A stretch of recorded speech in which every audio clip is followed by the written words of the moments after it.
Baik, Assalamualaikum warahmatullahi wabarakatuh. Kita lanjutkan sedikit lagi ya. Jadi terakhir tadi kita ingin melihat bagaimana konsekuensi dari transformasi Lorentz pada pengukuran kecepatan, baik di kerangka yang bergerak ataupun kerangka kerangka yang diam ya.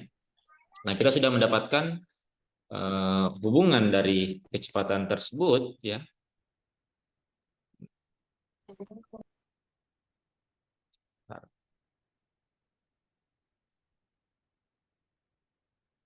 Di sini ya, di mana V1 itu sama dengan V1 aksen ditambah V dibagi dengan 1 ditambah V dikali V1 aksen dibagi dengan C kuadrat. Di mana V1 ini itu adalah kecepatan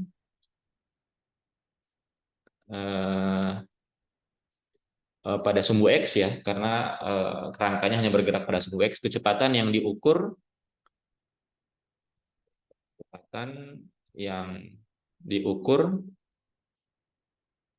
pada kerangka diam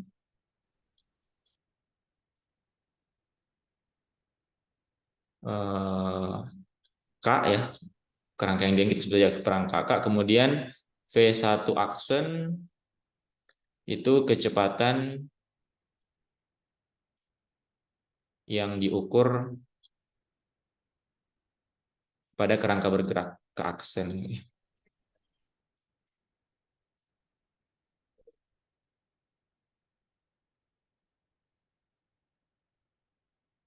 Kemudian V itu adalah kecepatan dari kerangka yang bergerak.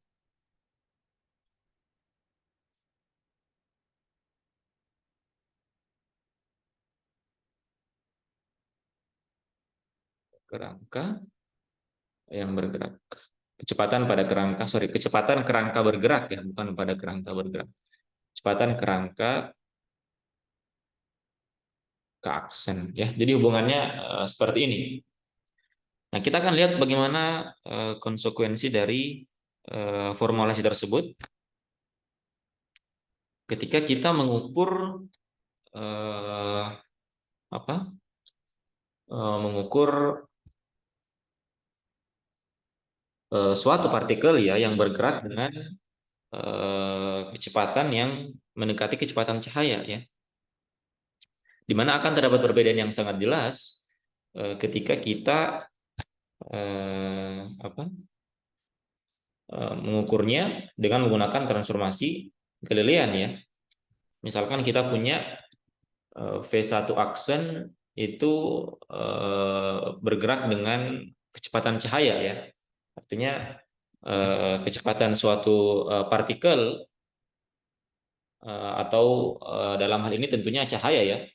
Kita mengukur kecepatan cahaya pada suatu kerangka yang bergerak, di mana kecepatannya itu C ya. Jadi kecepatan yang diukur pada kerangka bergerak tersebut itu kecepatannya C. Nah, kemudian ditanyakan berapa kecepatan pada yang diukur pada kerangka yang diam. Ya. Tentunya kalau kita menggunakan transformasi Galilean, maka V1 itu sama dengan V1 aksen ditambah dengan kecepatan dari si kerangka bergerak tersebut. Artinya ini sama dengan V1 aksen adalah C ditambah dengan V ya. Ini berdasarkan transformasi Galilean. Dan ini kecepatannya artinya bersifat relatif ya. Artinya kecepatan total dari cahaya tersebut ditambah dengan kecepatan kerangkanya. Secara sekilas ini kelihatan benar. Tapi tentunya secara eksperimental ini tidak mungkin terjadi ya, karena kecepatan yang paling tinggi itu adalah kecepatan cahaya. Jadi ini tidak mungkin terjadi ya. Tidak mungkin ada sesuatu yang memiliki kecepatan melebihi kecepatan cahaya. Artinya untuk partikel misalkan foton atau cahaya yang bergerak dengan kecepatan C atau kecepatan cahaya, kecepatan yang sangat besar, ataupun partikel-partikel yang melakukan yang bergerak dengan kecepatan mendekati kecepatan cahaya itu tidak berlaku lagi perhitungannya tidak berlaku dengan menggunakan transformasi Galilean ya. Nah, sekarang kita coba dengan menggunakan Lorentz addition penambahan kecepatan dari Lorentz ya. Konsekuensi dari transformasi Lorentz ini. Jadi kita mencari V1, di mana V1 itu sama dengan kita punya V1 aksen itu adalah C ditambah dengan kecepatan kerangka ya. Kemudian dibagi, nah inilah suku koreksi dari Lorentz ya, yang tidak ada pada transformasi Galilean. 1 ditambah V dikali dengan V1 aksen ya, di mana V1 aksen itu adalah C. Berarti 1 ditambah sorry 1 ditambah dengan V dikali C ya, dibagi dengan C kuadrat. Artinya C-nya bisa kita coret ya, ini tinggal C saja. Berarti ini akan menghasilkan ini sama dengan C ditambah V dibagi dengan 1 ditambah V per C ya, seperti ini. Nah, kalau yang di atas ini C-nya kita keluarkan, maka ini akan menjadi C dikali dengan 1 ditambah V per C dibagi dengan 1 ditambah V per C. Nah, suku ini sama ya, berarti bisa kita coret. Berarti V1-nya, V yang diukur pada kerangka yang diam, itu juga sama dengan C. Dengan kata lain, kita bisa membuktikan di sini bahwa ternyata kecepatan yang paling tidak ada suatu partikel yang bisa bergerak dengan melebihi kecepatan cahaya. Walaupun kerangkanya ini bergerak dengan kecepatan V, tetapi ketika partikel tersebut atau foton tersebut bergerak dengan kecepatan cahaya, maka kecepatan yang diukur pada kerangka diam juga akan tetap C. Ya. Berbeda tadi dengan menggunakan transformasi Galilean seperti ini. Ketika gerak si foton tadi bergerak dengan kecepatan C, maka seharusnya menurut transformasi Galilean, kecepatan yang diukur di kerangka yang diam itu C ditambah dengan kecepatan V di sini, di mana V di sini adalah kecepatan dari kerangkanya. Dan itu tidak berlaku pada transformasi Lorentz seperti itu.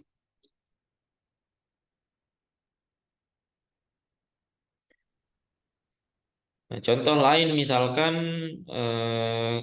kalau misalkan kerangkanya dia bergerak dengan kecepatan cahaya ya. Kalau tadi yang ini adalah partikelnya dia bergerak dengan kecepatan cahaya. Bagaimana kalau kerangkanya juga dia bergerak dengan kecepatan cahaya? Berarti V-nya itu sama dengan C. Jadi kecepatan si kerangka bergerak tadi itu sama dengan C. Nah, kalau menurut transformasi Galilean, artinya kecepatan yang diukur pada kerangka yang diam itu harusnya sama dengan kecepatan cahayanya, yaitu C, ditambah dengan kecepatan kerangkanya, berarti ditambah dengan C juga, berarti harusnya sama dengan 2C ya.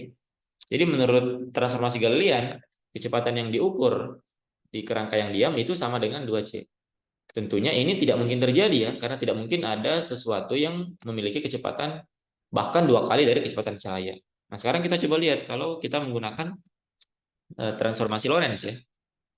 Berarti V1 artinya sama dengan V1 aksen. V1 aksen itu adalah kecepatan fotonnya, tadi sama dengan C, kemudian ditambah dengan V ya. V itu adalah kecepatan kerangkanya. Kecepatan kerangka tadi kita tentukan adalah C. Kemudian dibagi dengan ini faktor koreksinya 1 ditambah dengan V dikali dengan V1 aksen. V-nya adalah C, V1 aksennya juga adalah C. Berarti di sini sama dengan C dikali dengan C dibagi dengan C kuadrat.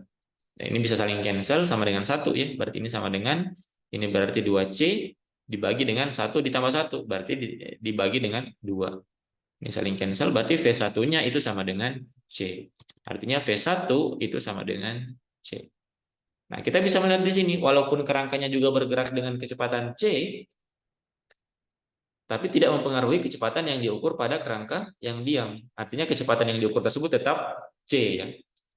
Karena memang kecepatan cahaya itu maksimalnya adalah kecepatan C.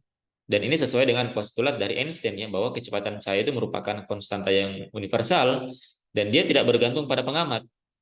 Jadi walaupun kerangkanya bergerak dengan kecepatan yang juga sama dengan kecepatan cahaya, kecepatannya bukan 2C ya, sebagaimana yang kalau kita menggunakan transformasi Galilean, tapi kecepatannya akan tetap dengan C seperti ini. Ya. Nah, jadi itulah pemecahan yang dipostulatkan oleh Einstein dengan menggunakan transformasi Lorentz.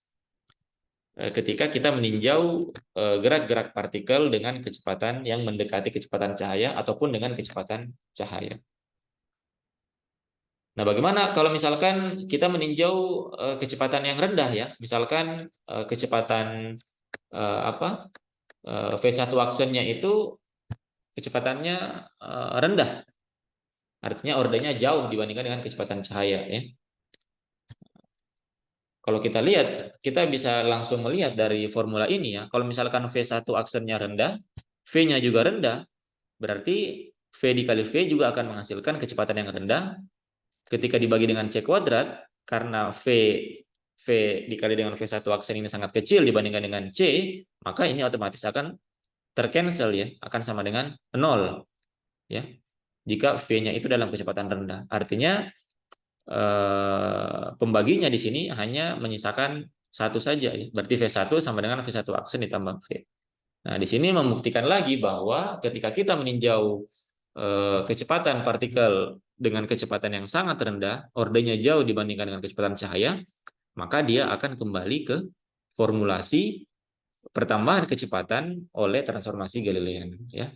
Jadi hebatnya transformasi Lorentz ini, dia hanya tidak berlaku, dia bukan hanya berlaku pada kecepatan tinggi atau kecepatan mendekati kecepatan cahaya, tapi dia juga berlaku pada kecepatan rendah ya. Jadi dia bersifat universal. Dia bisa membuktikan bahwa tidak ada partikel yang bisa melebihi kecepatan cahaya. Artinya kecepatan maksimal dari suatu partikel itu adalah kecepatan cahaya atau C ya, seperti itu.